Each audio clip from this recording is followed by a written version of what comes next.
You're listening ad-free on Amazon Music.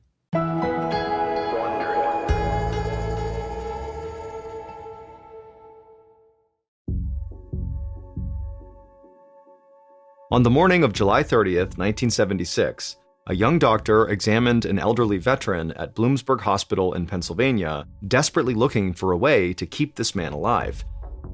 His lungs were filling up with fluid, but no matter how many times the doctor drained them, the fluid just kept coming back. The man suddenly began to spasm in his bed, coughing up a bloody pink froth. Dr. Ernest Campbell tried to stay calm, but he knew he was running out of options. He'd seen people die from respiratory failure before, but this had progressed faster and more suddenly than anything he'd ever experienced. And this patient was only one of several in the hospital with the same disturbing symptoms. In fact, Dr. Campbell had heard about similar cases appearing across the entire state, and so he was terrified that this was the onset of a deadly epidemic. And if it was, there might be no way to stop it.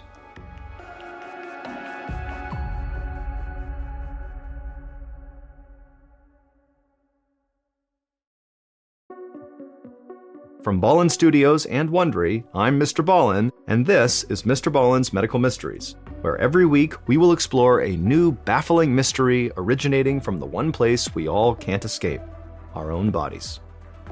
If you like today's story, please gift the follow button and all expenses paid vacation, but be sure you book them in a hotel that is known for having bedbugs.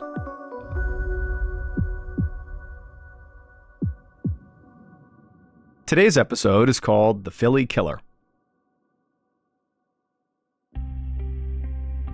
The temperature was closing in on a hot 90 degrees Fahrenheit in Philadelphia, Pennsylvania, as Ray Brennan pulled open the heavy glass door of the Bellevue Stratford Hotel on July 21st, 1976. But the heat outside was the last thing on Ray's mind.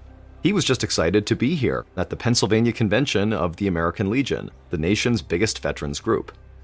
Ray, a retired Air Force captain, was now back among his people. Ray was 61 years old, and he had never married, but in some ways, he was married to the Air Force. His career spanned more than 2 decades, from the eve of World War II until 1960, when heart troubles forced him to retire. He never saw combat, but he helped save lives by running hospitals for wounded airmen in the Korean War. Ray walked a little taller when he was at these conventions. He knew that to an outsider, this gathering of more than 4,000 Legionnaires might look like a bunch of older men and women with graying hair, a lot of them wearing uniforms that didn't fit quite as well as they used to. But Ray knew that the people in the huge marble lobby in front of him were the everyday heroes who had risked their lives serving their country from World War II to the Vietnam War. And Ray was one of them. To all these veterans, he was Captain Ray Brennan, bookkeeper for American Legion Post Number 42, in Towanda, Pennsylvania. As Ray straightened his shoulders and began his first round of handshakes with old friends, he felt a twinge of regret. Ray knew that if he had not had that second heart attack in 1960, he'd still be on active military duty until mandatory retirement at 64 years old. Still trim and fit, Ray was sure he still had what it took to wear the uniform. But Ray gave himself a shake to snap out of it. He knew he had a good life. Even his years out of the military were not so bad. A passionate seashell collector, Ray had been asked by the Smithsonian Institution to help organize the National Shell Collection. He even got a seashell named after him. And anyway, Ray had been looking forward to this convention for months, and now that he was actually here, he didn't want to waste time regretting the past.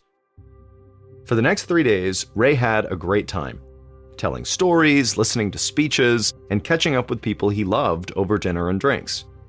Then, on July 24th, he made the 180-mile drive back home to Towanda, a town of 3,000 people near the New York border. 2 days after he had returned from the convention, Ray was sitting in his kitchen, still talking about the convention to his sister, Maisie Travis, when suddenly, Ray stopped talking mid-sentence and clutched his chest. He had this shooting pain that felt almost like it was burning, and it left Ray breathless and struggling to keep from falling out of his chair. His sister, Maisie, dropped her newspaper and grabbed her brother by the arm to steady him, and she said she would call Ray's doctor right away. But Ray really didn't want the help.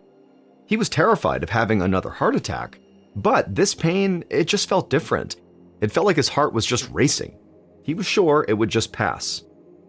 Shuffling slowly into the living room, Ray collapsed into his favorite armchair, and he told his sister that he was just worn out from all the socializing and eating too much rich food and staying up too late swapping war stories, and that he really just needed to close his eyes and let this thing pass. And before long, Ray fell asleep. But when he woke up from his nap, Maisie could tell that Ray was worse, not better. His face was pale and it was getting harder for him to breathe. By the afternoon, he was literally gasping for breath, which really frightened Maisie. So Maisie sat down next to him in his armchair and insisted that he go to a hospital. Ray still hated the idea, but his breathing was getting so labored that he was getting scared too, and so he reluctantly agreed. They slowly walked out to her car, and then after getting inside, Maisie drove him to a hospital in the next town over. When they arrived, a nurse immediately placed an oxygen mask over Ray's nose and mouth. Then she took his temperature and saw that he was running a fever of 102 degrees Fahrenheit. The nurse helped Ray onto a gurney and wheeled him into the emergency room for more tests, which would include chest x-rays. Ray felt grateful that he could just lie down. A little while later, Maisie stood at Ray's bedside and held his hand as an emergency room doctor walked in with a very concerned look on his face. The x-ray they had taken showed that Ray had a dangerous buildup of fluid in his lungs. That's why Ray was gasping for breath. The doctor asked Maisie to please step out for a moment, and then once she had, the doctor told Ray that he was going to drain the fluid in his lungs himself. The doctor helped Ray sit up and lowered his gown to expose his ribcage, and then the doctor grabbed a long hollow needle from a nearby instrument tray. Ray winced in pain as the doctor inserted that long needle between Ray's ribs and into the space around his lungs. And then soon, the doctor was using that needle to suction out some of the fluid, relieving the pressure Ray was feeling. And for a few minutes after this procedure, Ray breathed a lot easier. But it didn't last. Within a half hour, Ray was gasping again and spitting up pinkish foam from deep inside of his lungs. The doctor drained the fluid again and again, but each time the liquid came right back. The doctor had never seen anything like it. It was almost like Ray was drowning in his own fluids. The doctor explained to Maisie that her brother's heart condition had already weakened him, and now his respiratory system was crashing and there was little doctors could do if they couldn't remove the fluid. His condition would only get worse. And so the doctor told Maisie that he did not think Ray would live much longer. Maisie choked back tears as the thought of losing her sweet-natured brother sunk in. Ray had always been so careful of his health ever since his heart problems forced him to retire young. How could he now be at death's door? Less than a week later, and 80 miles away, Dr. Ernest Campbell stood in an examination room in Bloomsburg Hospital. His patient, a 48-year-old World War II veteran named Sam Morris, was running a high fever and having difficulty swallowing. Dr. Campbell feared that Sam might have typhoid fever, a brutal and extremely rare disease that often comes from swallowing sewage-contaminated water. Campbell had seen a lot of this disease when he was working for the Peace Corps in Kenya, but it was almost unheard of in the United States. The doctor asked Sam what he'd been doing prior to getting sick, and Sam would say that he had attended a convention in Philadelphia, and while he was there, he suffered a terrible headache and decided to come home early. As he spoke, Sam mentioned that 2 other veterans who'd attended the same convention had also been admitted to Bloomsburg Hospital. In fact, he'd seen one of them being wheeled past his room. Maybe they should be checked out too, Sam suggested. Dr. Campbell paused for a moment, wondering if there might be a link between the 3 men's illnesses. After he finished examining Sam, the doctor looked up the other 2 veterans. He found that they all had very similar symptoms, and one of the men, an 82-year-old widower named Bill Baird, was even sicker than Sam. It was all but impossible for all 3 men to have typhoid fever.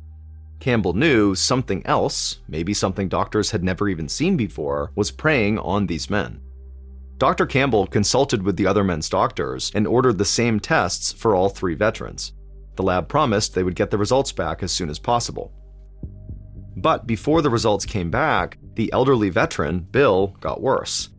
No matter what Dr. Campbell tried, Bill's lungs kept filling up with bloody foam.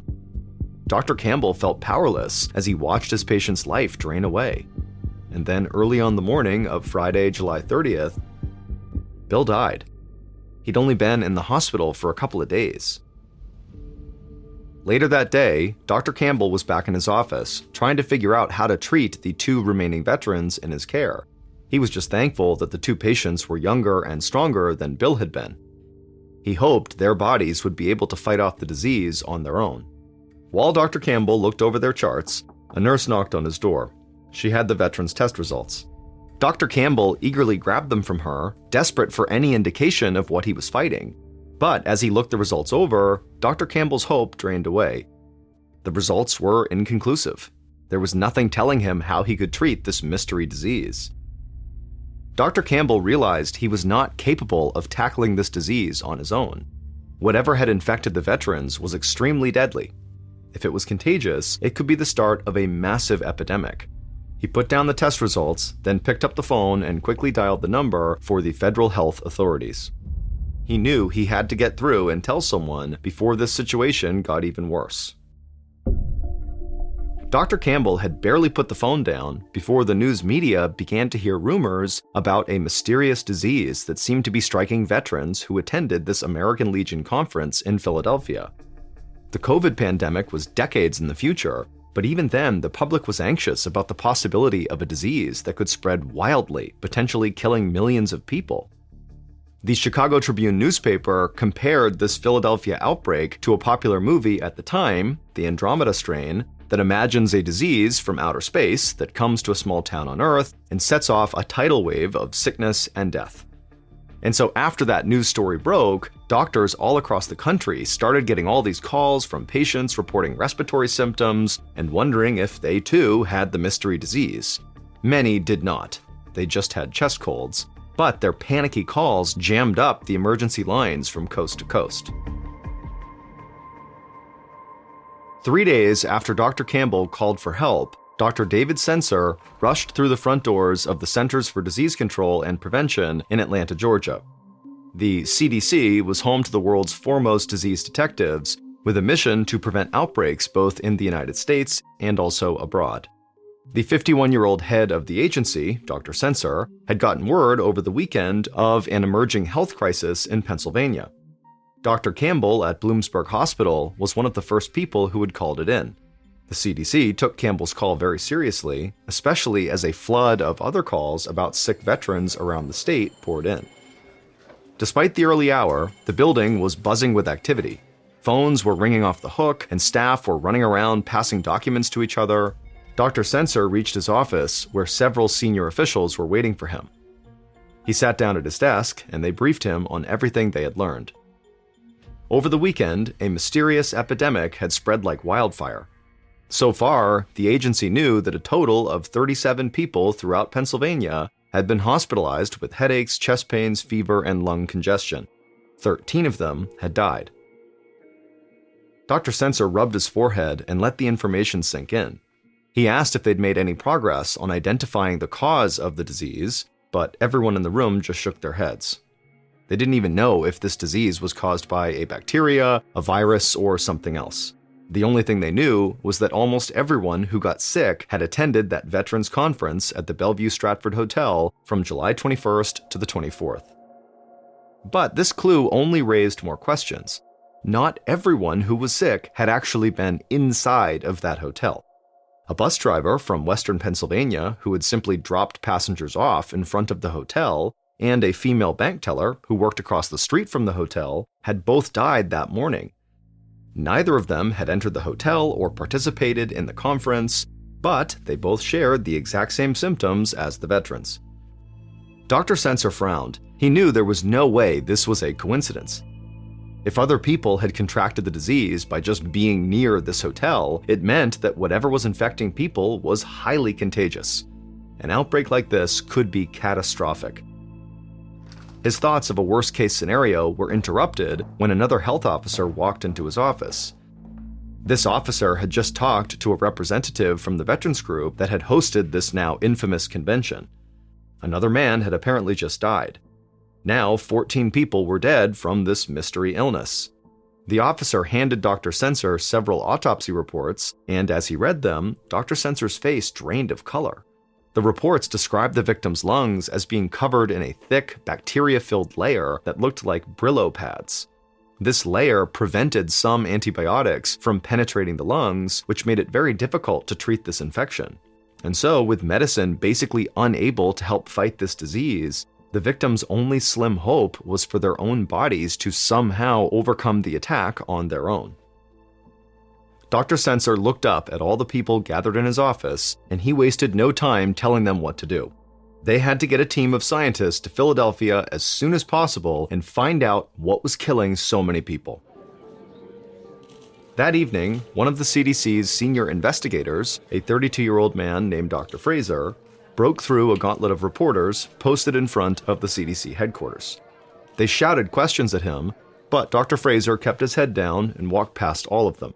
He didn't have any answers yet, and he didn't want to give out any wrong information. But he hoped that would change soon. Dr. Fraser was going to lead 20 members of the CDC's Epidemic Intelligence Service to investigate this outbreak. This would be one of the most intensive searches for the cause of a mass outbreak in world history. Whatever the disease was, it was moving fast. In the few hours since Dr. Sensor had ordered Dr. Fraser to assemble a team, 10 more people had died and 39 more were seriously ill. Dr. Fraser met Dr. Sensor in a quickly assembled war room filled with photos and maps of the area and victims, nearly all of them being military veterans. After Dr. Sensor gave him an update, Dr. Fraser outlined his plan for the investigation. He would lead one team in Philadelphia, collecting samples from the hotel, while another team would travel throughout Pennsylvania, interviewing patients who had been hospitalized with this disease. He was confident that they would be able to figure out any common patterns between the various patients and find whatever was causing this. Dr. Sensor agreed that this was the best approach, and so he shook Dr. Fraser's hand, wished him luck, and sent him home to pack.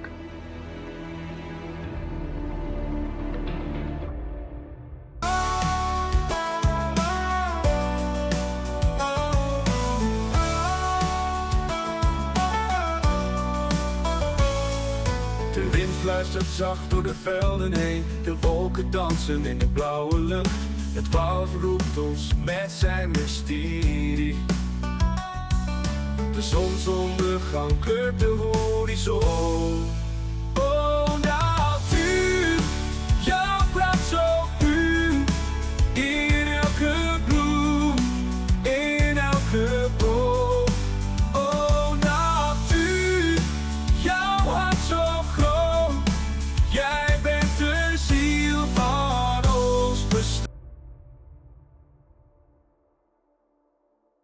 The next day, Dr. Fraser and his team of investigators wore gloves and protective masks as they entered the grand lobby of the Bellevue Stratford Hotel.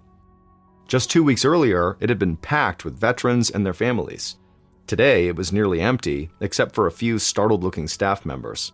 Dr. Fraser figured that nobody wanted to stay at this hotel until the cause of the outbreak was identified. The investigators' footsteps rang out on the marble floor as they walked to the reception desk and explained their mission: to gather physical evidence inside of this hotel that could be tested for the disease. The team went to work. Dr. Fraser instructed them to gather samples from every surface and object in the hotel. Then he reached into his satchel and pulled out a small plastic test tube. He unscrewed the top, which held a cotton swab soaked in a special solution.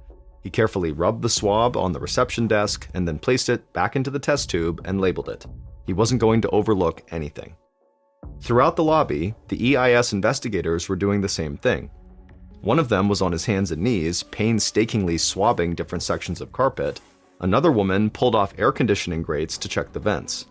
Once they were done in the lobby, Dr. Fraser and his team went through every location in the hotel that had been used by the veterans during this convention.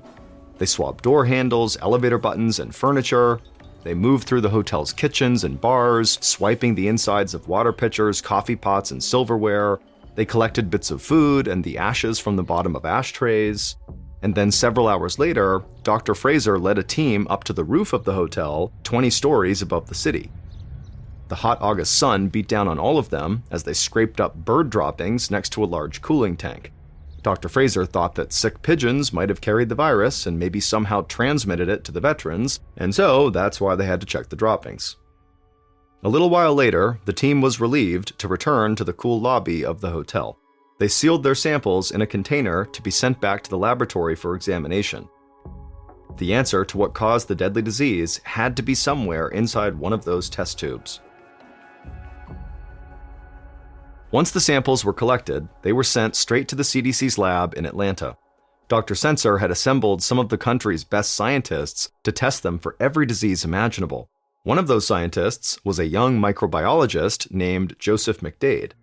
Dr. McDade specialized in animal-borne illnesses, and it was his job to test for rare diseases such as Q fever, which could be transmitted from farm animals like goats, sheep, and cattle. So far, there wasn't any evidence that the veterans had interacted with any of those animals, but Dr. Sensor didn't want to take any chances. Unfortunately, Dr. McDade couldn't just look at the samples under a microscope and see if the bacteria that caused Q fever was present. There would be too many other microscopic organisms present. Instead, he had to isolate the bacteria and get a big enough sample to examine. It was an absurdly drawn-out process. First, Dr. McDade had to take lung tissue from someone who died from the mystery disease, inject it into the abdomen of a guinea pig, and then wait for 2 weeks. If the animal developed a fever, that likely meant it had Q fever. Dr. McDade thought Q fever was a long shot, but he agreed with Dr. Sensor that it was important to rule out every possible disease. So he went ahead and started the testing process. And much to his surprise, the guinea pig did come down with a fever, but it came down with it after only 2 days, which meant this disease wasn't Q fever, it was something worse. But when he looked at the samples under the microscope, Dr. McDade saw nothing. Except for a few scattered bacteria, the sample was completely clean. Just to be sure, he repeated the process, testing for other types of bacteria, but nothing showed up. Dr. McDade assumed that whatever was causing the guinea pig's fever was not a bacteria, but figuring out what it really was landed outside of his expertise. And so he passed along his results to Dr. Sensor, hoping someone else could make more sense of it. If they didn't, he wasn't sure how they'd solve the deadly infection. But over the next few weeks, no answer emerged. On August 20th, 1976, so almost 3 weeks after the first cases of this mystery disease were reported, CDC head Dr. Sensor sat in his office in Atlanta. He looked at the inconclusive test results that were spread across his desk. Despite the CDC's best efforts, they weren't any closer to solving this mystery. Dr. Sensor had other teams scour over Dr. McDade's guinea pig's bacteria samples, but nothing out of the ordinary had appeared. David Fraser's samples from the Bellevue Stratford Hotel had also revealed nothing, and they had conducted extensive interviews with patients to check for commonalities, but those interviews had not offered any new clues either. Although they'd been able to rule out certain diseases like typhoid, the plague, and miscellaneous viruses, they were no closer to figuring out what was causing this outbreak. Aside from a few bacteria that naturally occurred in the environment, they had found no evidence of anything unusual. And in the meantime, people kept getting sick. All told, 226 people had been infected by this mystery disease, and the death toll had now climbed to 34. The public was getting more scared by the day. An assistant brought in a stack of newspapers and magazines. Dr. Sensor groaned when he saw the headlines. An article from Time magazine called the disease, quote, "the Philadelphia killer," end quote. The CDC's inability to provide an answer to the terrifying illness only fueled people's fears, and some began to turn to conspiracy theories. Dr. Sensor eyed the thick stack of pink messages on his desk. The CDC had been flooded with calls ever since the investigation began. People from all over the country phoned in with questions, tips, and general panic. Some wondered if it was an attack from a foreign adversary. Even the FBI had called. While there was no sign it was an act of bioterrorism, it couldn't be completely ruled out either, and that made people nervous. Dr. Sensor couldn't blame them. But after launching the largest medical field investigation in its history, they had hit a brick wall. There were no more samples to test, either from the hotel or from sick patients. David Fraser's team in Philadelphia had done everything they could to investigate the outbreak. The only silver lining was that the number of people becoming ill had abruptly stopped, which meant this mystery illness was not transmissible from person to person, and so the general population was not in any danger of a massive pandemic. But Dr. Sensor didn't take much comfort from that. Without knowing what was behind this disease, there'd be no way to stop it if it happened again. Still, he was out of ideas. Dr. Sensor let out a deep breath and picked up the phone to call Dr. Fraser. It was now, unfortunately, time to call off the investigation.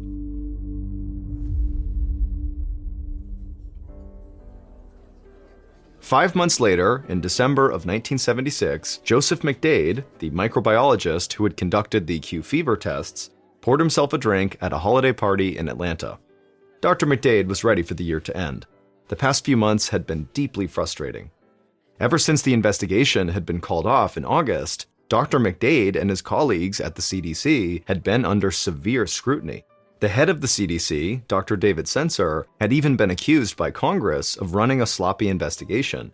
Public confidence in the health organization was at an all-time low, and Dr. McDade didn't know how they could get anyone to trust them again.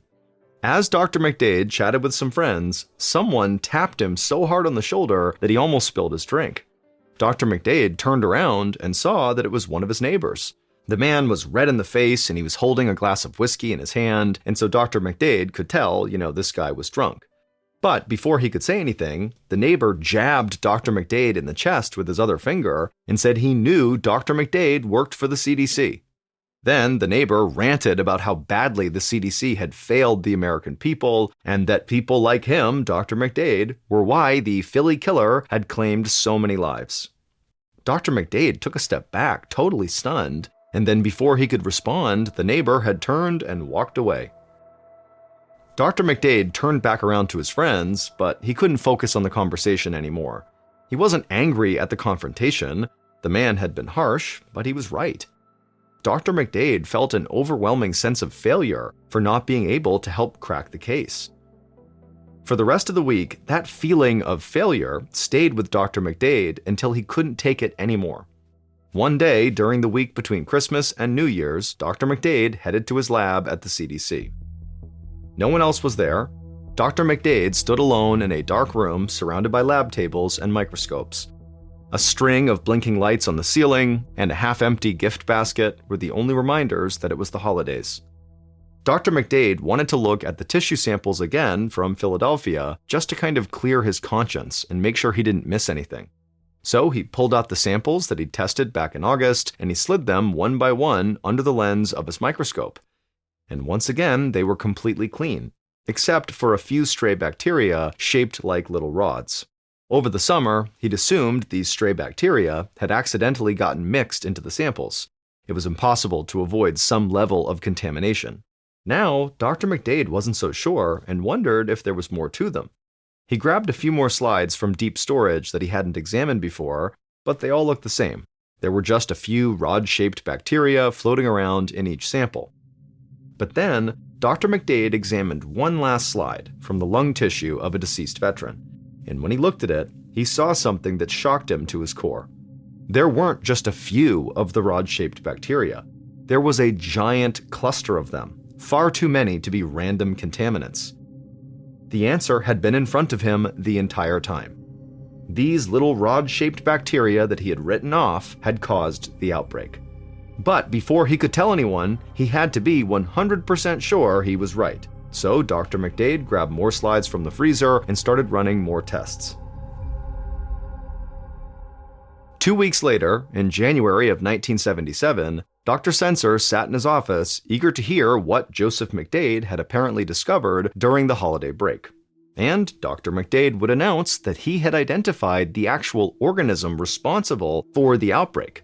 He described his findings to Dr. Sensor, who was totally stunned. They had tested for every disease they could think of, but even the CDC's top minds could never have guessed it would be something like this.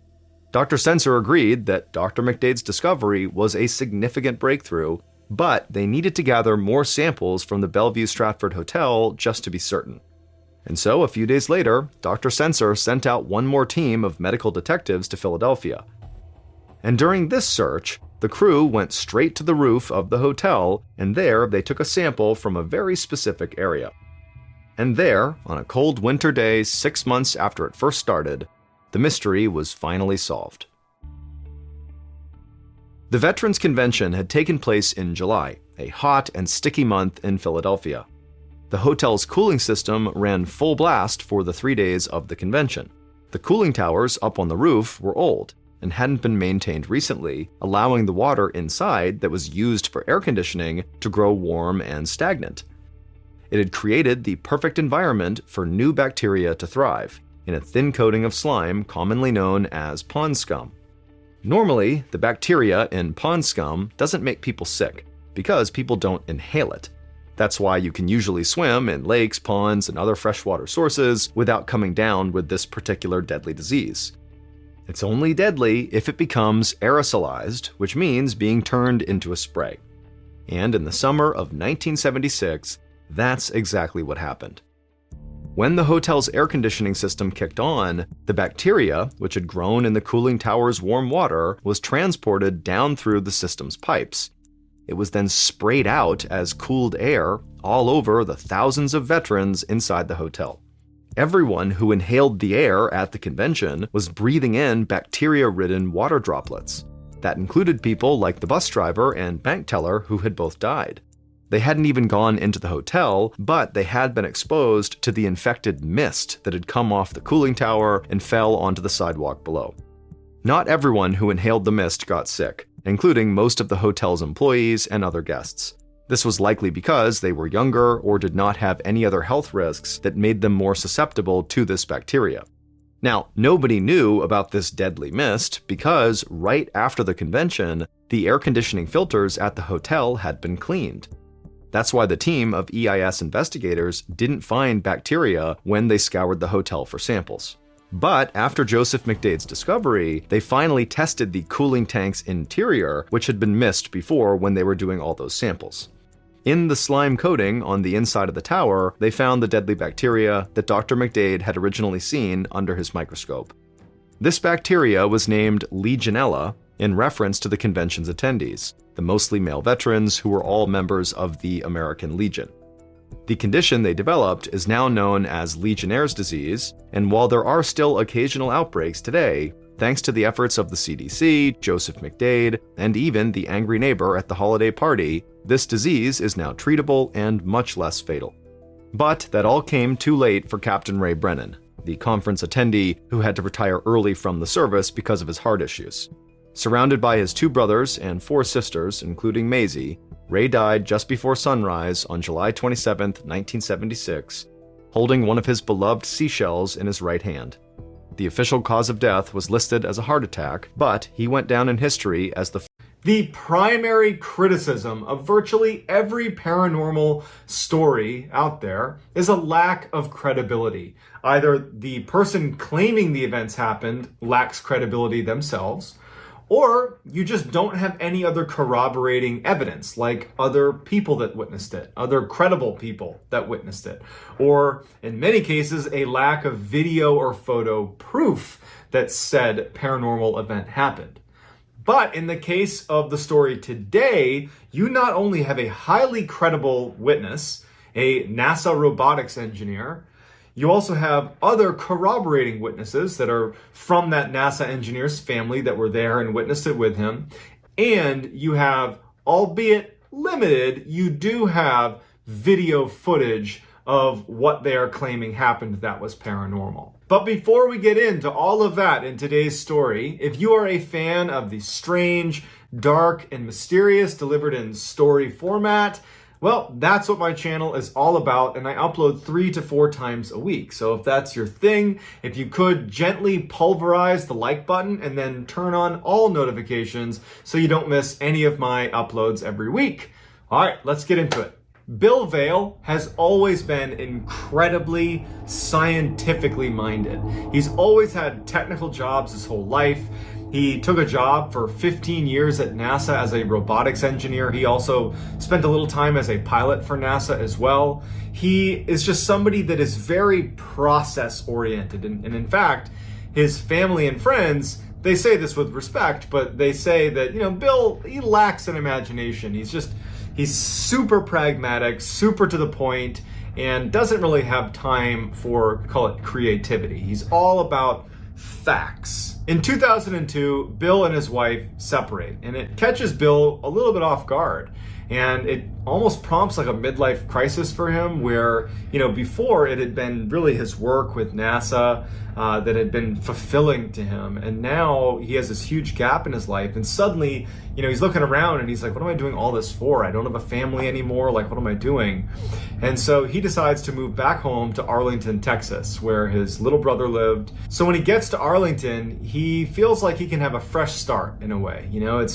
He has family around, so he doesn't feel quite as lonely, and he actually just takes a job at his brother's water purification company because he wasn't sure what he was going to do. He just knew that he needed to do something. So he gets a job at this water purification company, and he starts working with his brother, and he finds that even though it's not the same type of work that he was doing as a robotics engineer at NASA, it was nice to be working day in and day out with a family member. So Bill has only been living in Arlington for just a couple of months, and he had only been at the water purification company for maybe a couple of weeks. And so when a Saturday house call was called into the company and no one really wanted to do it, Bill thought, you know what, I'll take one for the team, make a good impression on my coworkers, and I'll take the house call.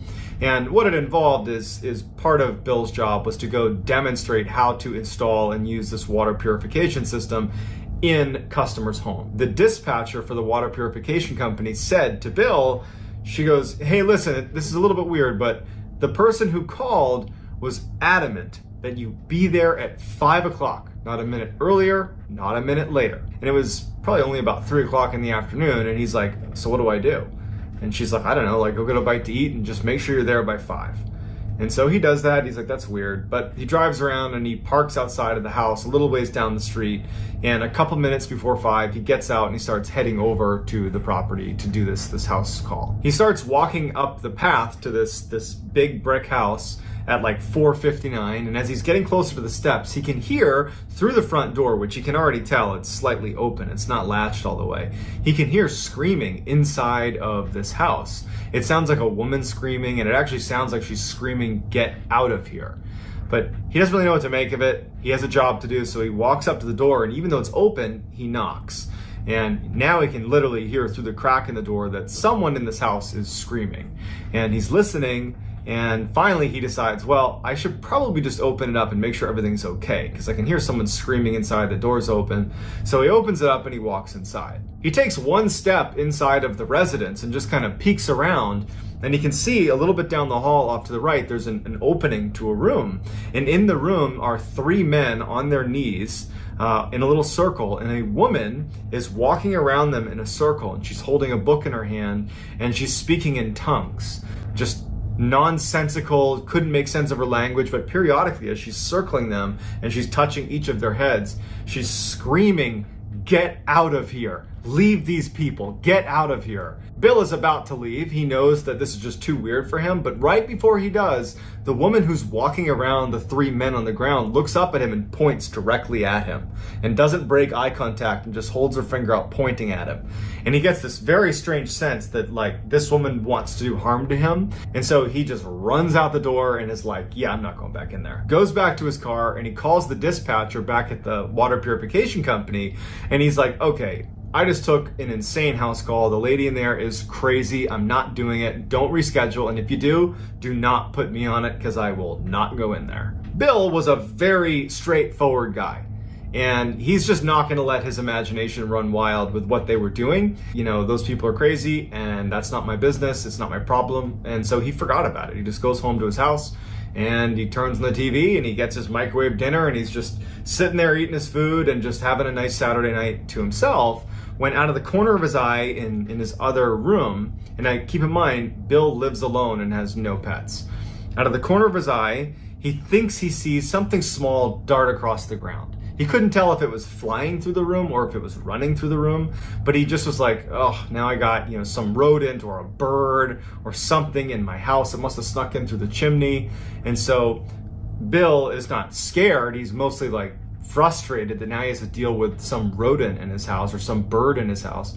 So he puts his food down and he turns on all the lights because he was watching TV with the lights off, turns on all the lights and just searches his house. He's like quiet, listening, trying to like hear where the thing went in his house, and he can't hear anything. And after over an hour, he just decides, well, geez, I don't know where it went. I don't know what it was. Maybe I didn't even see it in the first place. So that night, he wakes up suddenly to what feels like some small creature running over the foot of his bed, but like over his foot.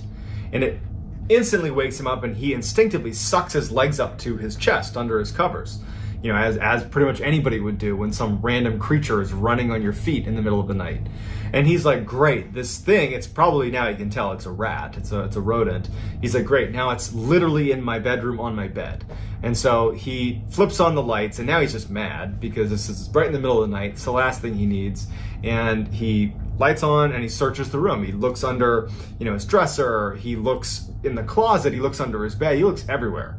And he can't find this thing. He's stopping periodically to listen, and he can't hear scurrying or anything. Did I imagine that as well? Because I guess I don't know if I saw something darting out of the corner of my eye when I was watching TV. I think I did. And just now, could that have been in my dream? Because he wasn't really awake for it happening. He woke up to it and thought it's what happened. And so he's starting to tell himself that, you know what? I'm somehow creating this weird thought in my head. I probably didn't see anything downstairs, and I was probably having a dream about this, rodent in my house, and that's what prompted the thought that something had touched my feet. And so he's like, all right, whatever. Turns off his lights, and he goes back to bed. So Bill falls back asleep, but shortly thereafter, he wakes up again when his bed is violently shaking. And he wakes up and his bed's shaking, and it stops almost immediately once he's awake. And he thinks that they're having an earthquake. So he jumps out of his bed, and he's looking around to see if things are going to start falling on him. He runs to the window. He looks outside. He can't tell what's going on. He runs into the other room, and he can suddenly tell, because he's in a bit of a panic, that there is no more shaking happening. Now, the shaking's done. The house is totally silent. And he runs back to his bed, and he has this thought, could I in my sleep have shaken my bed? And he had one of those huge 4-poster beds, and he's trying to move it, and Bill's a big strong guy, and he can barely move his bed, and he has this memory of, my bed was literally shaking. And he's like, now this is 3 times that something strange has happened, and I can't make sense of it. And being a very kind of pragmatic person, and not one with, as his family said, a wild imagination, he did not have that. He's like, okay, let's find out if there was an earthquake. So he goes online and he starts researching earthquakes. And he's thinking maybe if the earthquake had just happened, that the news would break right then and there, some headline. There's nothing. And so he's like, okay, what other rational things could have caused my house to shake? Because again, there's no other damage in his house. Nothing fell. It was just, he felt the shaking, and that was it.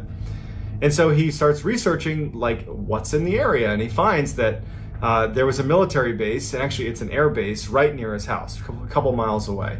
And he's thinking, okay, well, when the fighter jets are taking off, that take off at all hours, maybe there's a sonic boom from one of the jets accelerating. And he didn't know if that was it, but he thought it could be it. And then he's like, oh, well, there's also all these oil rigs that are drilling in the area. Maybe there was an accident. So he's researching for, recent accidents at oil rigs. And he's trying to find a rational explanation for this bed shaking incident. He also can't help but feel like, what happened with that thing I saw that was touching my feet? He's not connecting the two events, but he has this weird sense that either something's wrong with him and he's losing his mind, or something really weird is happening in his property. So as he's trying to find this rational explanation, his internet goes out. And so he tries troubleshooting it a couple times, but he can't get it to work. And so he calls his service provider to just have them see if they can fix it. And so he calls customer service, somebody picks up, and they're like, yep, your internet's out, let me fix it for you. Let me put you on a brief hold. And so they put him on hold, and as he's sitting there listening to elevator music, staticky sound started coming through the receiver, and he's just noticing it. It's nothing significant. But then a voice comes into the phone that is speaking in tongues, nonsensical language, and it sounds almost threatening. At some point, Bill is just totally unsettled by this voice, because it's just going on and on. He's been on hold now for 2 minutes of this weird voice. He just hangs up. And in just a couple of seconds, he gets a call back from the same customer service rep that he had just been speaking to. And he had an accent, and Bill picked up on it and said, hey, was I just talking to you? And the customer service rep was like, yes, sorry, we got disconnected. And Bill says, did you hear that voice? Did you hear that strange voice on the phone? And the customer service rep, who's mostly operates on a bit of a script, kind of deviates for a second and says, actually, yes, I did hear that. And I was actually trying to figure out how that could have been possible, because we use a very secure phone line when we talk to our customers, and there's really no way for someone to actually block my ability to speak to you. Like, even if someone was on the call, you would still be able to hear me, and I was trying to yell to you and you weren't hearing me. So I don't know how that would have happened. But I definitely heard the voice. I don't know what that was, and we're so sorry. So both of them are definitely weirded out by it, but the customer service rep, he's got a job to do, and he's like, hey, your internet works again, thanks, talk to you soon. He hangs up, and Bill's left with his internet working again, but now that's the fourth strange thing. He has the thing that runs across the room as he's watching TV. He has the thing that ran across his feet at night. He has his bed shaking, and now he has this like devil voice speaking in tongues on the phone that the customer service rep also heard and couldn't make sense of. He decides to, I'm done doing research for the night. It's 3 a.m. or whatever it was. I'm gonna just try to get a couple hours of sleep because this is just starting to freak me out a little bit. So Bill gets back in his bed and he's trying to sleep, but he can't stop thinking about the fact that there have been 4 strange occurrences in the span of just a couple of hours. And he can't help himself but start to feel a little bit worried that something that he doesn't understand is going on, something bad is going on. And as he's sitting there desperately trying to sleep, he swears he can hear some sort of sound underneath his bed. He knows it could be his mind playing tricks on him, but it doesn't matter. He thinks he hears it, and it's now he's officially spooked. Like a child, he pulls the covers over his head, and he's just laying on his bed with the covers over his head, just basically trying to convince himself like this isn't happening. There isn't anything under your bed. Just relax. Nothing's happening. He's got his legs sucked up, up near his chest. He's just under his sheets. And the way he was positioned is he had left a light on in his room, and there was a light basically beaming down onto the sheet that was over the upper part of his body. So there's a little bit of light into the cavern under his sheets. And so he's holding it up over his head. And as he's sitting there, like trying to tell himself that nothing's going on, he looks down towards the foot of his bed, under his covers, right? And he sees a hand slowly reaching up from the side of the bed, come up and try to grab his foot. And it just misses and then retracts out from under the bed. Bill literally leaps out of bed, flips on every light, and is now in just absolute crisis mode. He immediately is like up against the wall, doesn't even want to look under the bed, but eventually he does. He kind of pokes under, nothing's down there. He looks around his room, there's no sign of anybody in the room, and now it's like, okay, you've had so many strange occurrences, and none of it makes sense. Like, what are you going to do? And he had no idea. So Bill does not attempt to go back to bed that night. He goes downstairs, flips on every light in his house, starts drinking coffee like he's awake. He's like, I'm not doing this tonight. And so he stays up the rest of the night. So the next day, Bill just tries to have a normal day. He doesn't want to think about what happened the night before. So he goes to work like normal, doesn't tell anybody about it. Again, Bill, he's a straight shooter. He's not about to be, the former NASA robotics engineer. It's like, hey, let me tell you about the paranormal stuff that's happening in my house. He's doing everything he can to not think like that. And so by the end of the day, he started to feel a little bit of anxiety as he's getting ready to go back to his house, because he would have to potentially face some of the strange things that happened the night before. They could happen again tonight. And so he gets home, has all his lights on. He's not about to keep his lights off, and he's sitting in his chair he always sits in, the same one where he was watching TV and saw that thing dart across the room. He's sitting there and he's eating his microwave dinner and he's watching TV, again, all the lights on in his house. And he looks down for a minute to get another bite of food. And when he looks up, a bottle is zinging towards him and he moves his head out of the way and it hits the wall beside him and it breaks. It's a glass bottle and shatters on the ground. And then all the lights in the house go out. So Bill runs to the closet where he knows he has a flashlight. He opens it up, reaches for the flashlight, and as he's about to pull it out, he hears in the closet, towards the top of the closet, this loud slamming sound. And he had a couple pretty heavy boxes on the very top shelf in his closet, and it sounded like someone had almost lifted one up and then slammed it down on the top shelf. But obviously he didn't do that, and it totally freaked him out. He grabs the flashlight, shines it in the closet. There's no one in there. There's nothing in there. And he backs out, and then the lights come back on. and his heart's racing because he knows what just happened. Someone just threw a bottle at his head. Someone just slammed something in his closet, and he's in full panic mode. And so the only person he can think to call is his brother, because he's not prepared to go to the police, because the things he would need to describe are kind of nonsensical sounding. But his brother, who's very rational, equally kind of pragmatic in his approach to everything, he calls his brother and he's like, get over here, I got some weird stuff happening in my house and I just need a sanity check. And so his brother, Bob, his younger brother Bob, he comes over. And as soon as Bob gets there, Bill is like, he had never had a discussion about the paranormal with his brother before. So he's just like, all right, this is gonna sound weird, but Bob, I need you to just go in this closet and just go in the closet. And Bob's like, what in the world are you talking about? And Bill's like, please, just go in there. I'm gonna shut the door and I want you to just tell me what happens. And so Bob's like, all right. Bob goes in the closet. Bill shuts the door behind him. Bill's just out there waiting. And Bill calls to Bob, hey, turn off the light. There's a little pull string, little tiny light bulb. Turn off the light in there. So, Bob's like, all right, turns off the light and it's pitch black in there. And so at the time, Bob would not tell Bill what happened to him in the closet. Mostly because if you put yourself in Bob's position, he doesn't have any of the context.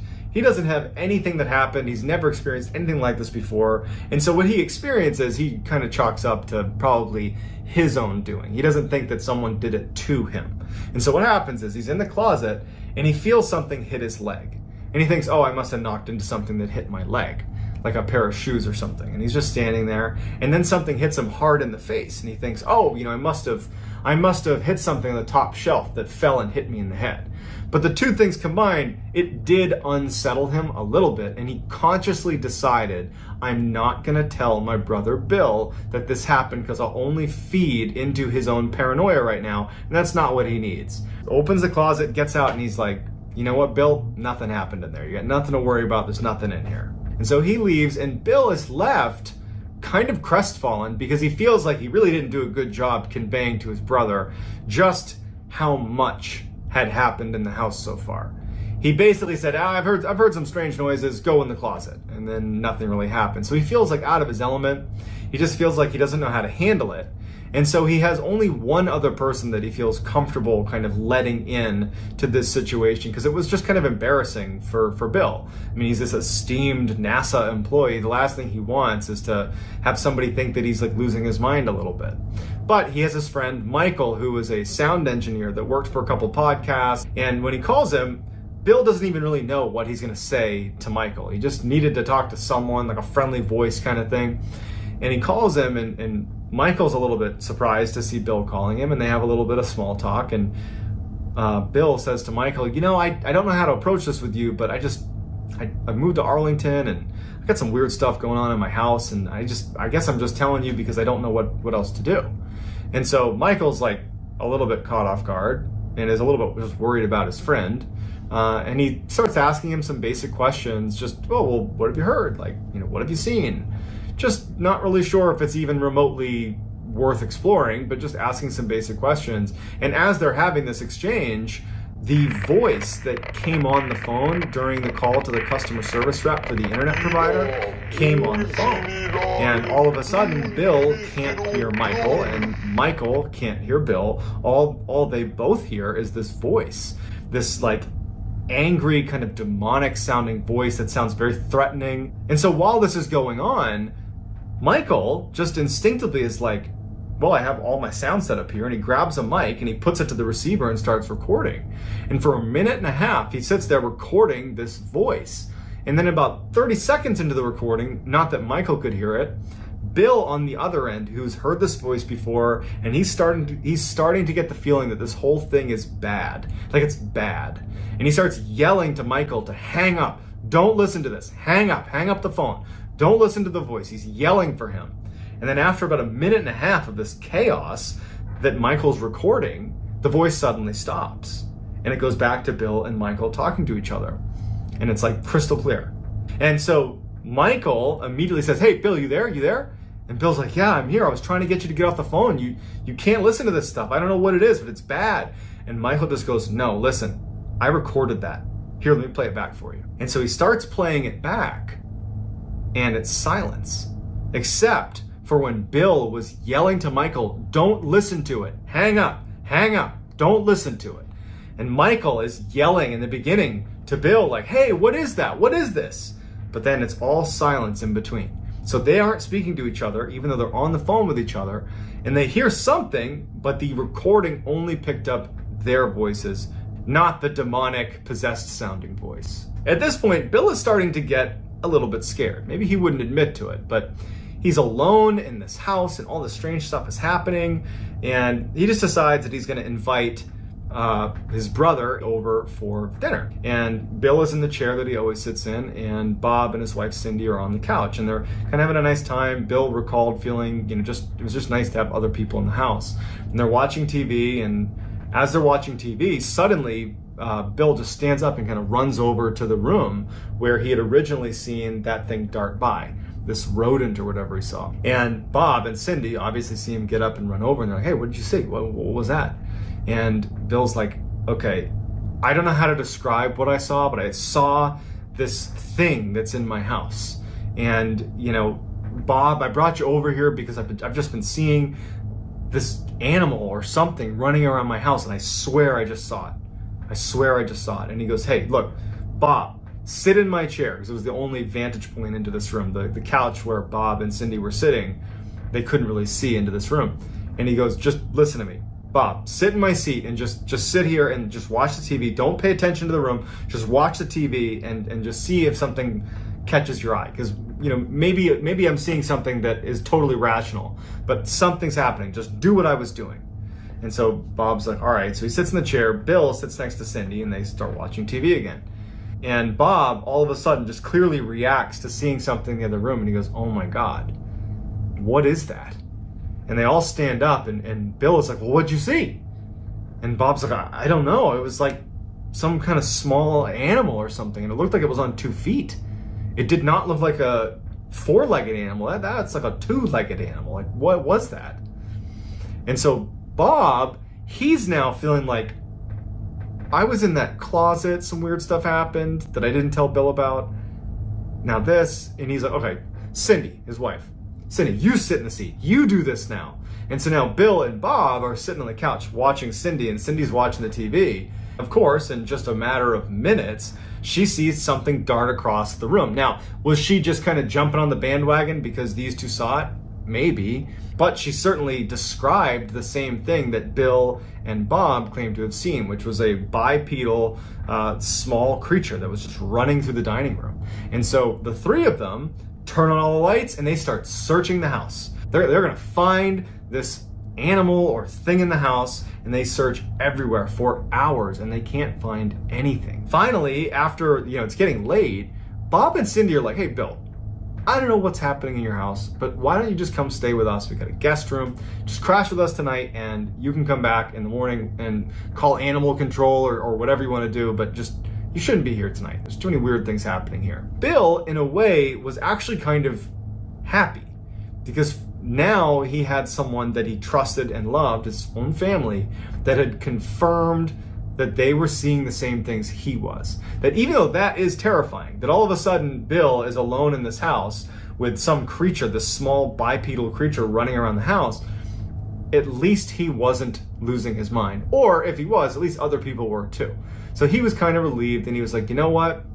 I'm not gonna go with you because I don't wanna just give up my house. What will I do when I come back if it keeps happening? I don't want to just give this up. So Bob and Cindy leave, and now Bill is determined to now, for the first time, start looking up paranormal explanations for what was happening. So quickly, Bill realizes that you can't just search the paranormal. There's too many things online. It's so hard to tell what is considered credible and what isn't because there's just no fact checking going on. It's just people kind of putting things on the internet. And so what he decided he would do is, instead of him doing the research, he would find a paranormal investigative team that at least appeared to approach their investigations much the way a scientist would. That instead of looking for proof, the paranormal exists, instead that their approach would be looking for an answer, even if that answer was totally normal. And so he starts researching for investigative paranormal teams that have a scientific focus that are in Texas in the area. And he actually finds one and he reaches out to them, and they were actually available that night to come over. So he says, please come over, I need your help. So the leader of the paranormal team was a man by the name of Brian Hall. And when they get there, it's Brian and a couple of his crew members. They don't start with, diving into the paranormal investigation side. They start by looking for obvious answers, because they've found that many times when someone claims they have a paranormal event happening, it's something like, a bad AC unit or a creaky door or a branch outside that's rubbing against the house. And so they did a very lengthy and thorough examination of the outside and inside of the house, looking for things like that. And they determined that there wasn't anything obvious that was a rational explanation, so now it warranted setting up some equipment. And so what they did is they set up a couple of cameras in Bill's bedroom, where a lot of the activities apparently was happening, and they set up these laser beams that basically beamed lasers in every direction, and they would place them in his bedroom. So there was like laser beams all over the room, and if anything walked past any of these lasers, you would see the beams move, and it's very obvious. So it's a way to detect motion in the room. And so they set these beams up and they start filming, and for a long time, nothing is happening. Bill, Brian Hall, the team are just sitting in the dining room downstairs, just like listening to silence and watching nothing happen. And so Brian suggests, hey, why don't one of his team members go up and just literally interact with the room a little bit? Go in there, kind of like yell, do something, kind of stir it up, so to speak. And then we'll see if anything happens. And so one of the team members goes up to the room and walks in and is like, hey, is anybody in here? And, nothing's happening. You can see on the footage that, he jumps onto the bed and he's sitting on the bed. And at some point, as he's yelling out to whatever was in the room, like, hey, if you're in here, show yourself, all of a sudden on camera, you hear a laser fall. And he jumps out of bed and he runs out of the room. And the rest of the team comes up and they gather up the cameras and they immediately watch the footage. And as they're watching the footage, you can see this mist that begins to form in the room that the team member who was in there just didn't see. And the mist starts swirling in front of the laser beams on the camera before you hear off camera one of the laser beams falling to the ground. So at first they're just kind of dumbfounded, and they're like, well, how did the mist get in there? Like, what is that? And is it possible that perhaps the laser beam rolled off a table or something? Maybe it was positioned in such a way that it could have rolled off. And so what they did is they raised the sound levels inside of the actual video, and they made out a couple of words.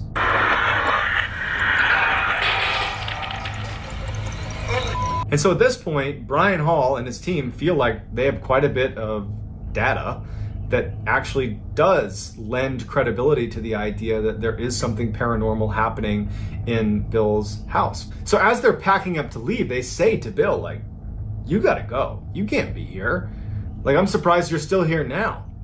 And Bill just was this super prideful guy, and he just was like, no, I'm gonna stay. Like, I've made the decision. I'm not gonna run. I'm gonna stay here in this house. And they're like, that's a bad idea. And honestly, they were right, because some pretty horrible stuff happens after they leave. So that night, he knows he's not gonna sleep. So he has all his lights on in his bedroom. He's sitting with his knees tucked up to his chin. He has upbeat music, like classical music, but very upbeat music playing on the radio right next to his bedside. And he's just trying to like kind of create good vibes in his room. And so as he's sitting there, he hears what sounds like a Mack truck smashing into the side of his house. Like, it was so loud and just deafening that he instantly sprints out of his door, runs downstairs, runs outside to like inspect the damage to his property. And nothing's outside. There's nothing. There's no Mack truck. There's no damage to his house. There's nothing. He walks all around his property. He's like, did something fall in the street? Am I losing my mind? Like, what's going on? And so he goes back in the house after quite a bit of looking around, seeing if something might have fallen off of his roof that made a sound. Nothing. He goes back in his house, and as soon as he steps foot in his house, he hears a similarly loud crashing sound, as if, a vehicle is smashing into his house, except it's inside of his house in his dining room. It was in the same room where he first initially spotted that thing running across the ground. And so he runs in there to look for some horrible damage to the inside of his house, but there's nothing disturbed. There's nothing shaking. There's nothing out of place. His dining room is intact. And as he's sitting there, he hears his car alarm go off outside. And now he's thinking, this thing is screwing with me. I'm not going to let it win. I've stayed here against better judgment for multiple days. I'm not going to give in now. And so Bill kind of goes into fight mode. Now he's mad. And instead of being scared of what's happening, he starts screaming at the top of his lungs like, show yourself. And so as he's doing that, he hears yet another loud crashing sound up in his bedroom. And so he runs upstairs ready to fight with whatever this is in his house, because it's gotten to a breaking point for Bill. He charges in his room. There's nothing in there. But unlike the dining room, and unlike when he was outside, the crashing sound continues while he's in the bedroom. So he's standing in his bedroom, holding his ears from the deafening crashing sounds over and over and over again, but there's nothing moving. There is no way for the sound to be emanating from that room, but it is. And after what feels like an eternity of this horrible smashing sound, it just completely stops. And it's dead silence. And Bill lifts his hands off his ears and he's looking around, and he's expecting it to start again, but it doesn't. And it's just dead silence in the entire house. After quite a while, and he still doesn't hear anything, he gets back in his bed.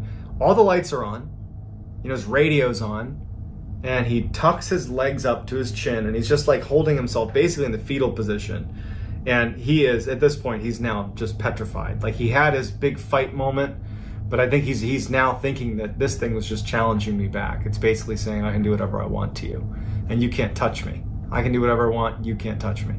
And he's realizing that maybe he could have made it worse, and he's sitting there knowing he's not going to sleep. It's still the middle of the night, and he starts hearing a noise that sounds like maybe shuffling of feet, something's moving around underneath his bed. And as he's sitting on his bed, at the head of his bed near his pillow with his feet tucked in, he looks at the foot of his bed, and this huge, just wide, 6-foot-tall black figure emerges it's bright in the room. This black figure emerges at the foot of his bed. It's got this huge tooth coming out of its mouth, and it gets into this jerky position and starts moving towards Bill, and it gets right in front of him, and it puts its face right against Bill's, and then grunts and then disappears. Bill continued to see this horrible black figure in his house, and it continued to kind of challenge Bill, and Bill stopped challenging it back. And so Bill started waking up with these scratches on his chest. He was hospitalized a couple of times, prompting the hospital to do welfare checks on Bill because he was showing up with these mini heart attacks because of the stress that he claimed was from having this stuff happening to him. And his family's so concerned. And it wasn't until Bill started really doing some aggressive research on demons that he read about exorcisms. And he remembered that when he showed up for that house call, a lot of the language that he was hearing coming from that woman who was screaming, leave these people, leave this house, it sounded like an exorcism. And he was thinking that, do you think it's possible that the exorcist knew that she needed another host for these demons? And so she planned it so that she would have this water purification person show up right at 5 p.m. so that she could be at the part of her exorcism where she could cast the demons onto him. After 2 exorcisms of his own to his house, it still hasn't stopped. He still, to this day, is dealing with the paranormal activity in his house. And when asked why he hasn't sold his house, he thinks that he couldn't live with himself if he ever put another person through what he has dealt with at his house. I don't know about you, but I would not have lived in that house for an additional 18 years. That just sounds like the worst. But, I'm not Bill, and so he's made up his mind that that's what he needs to do. But for me anyways, I would have left that house. I would have abandoned that house more than likely. But I'd love to hear what you would do in that situation, and I'd love to just